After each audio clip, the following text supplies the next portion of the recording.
ചോദിച്ചാൽ നീ വലിയ മുതലാളിക്കാവും. പെണ്ണുങ്ങളായ നിലത്ത് നിൽക്കണം, അധികം കിടത്തുള്ളരുത്. ഗോവിന്ദ, മര്യാദയ്ക്ക് വീട്ടിൽ പോ.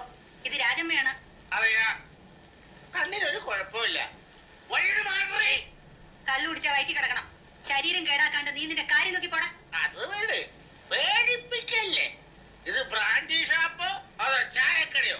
എനിക്ക് ഇപ്പൊ അറിയണം. കാശുണ്ടെങ്കിൽ ഒന്നൊരു പെഗ് അടിച്ചിട്ട് പോടാ. അത് പറ, അത് ന്യായം. എടോ നായരെ, തനിക്ക് വേണമെങ്കിൽ മോന്തിച്ച് പോവാൻ നോക്ക്. ഓ, ഒരു ക്ഷണിക്കല്. ഗോവിന്ദ, ഞാൻ നല്ല സ്വഭാവത്തിനെ പറയുന്നേ. കോടാൻ ഇറങ്ങി പോടാ. അങ്ങനെ അങ്ങ് പോയാലല്ലേ ഞാൻ വന്നത്. അത് വേട് വേണ്ടി വന്നാൽ നിന്റെ കൂടെ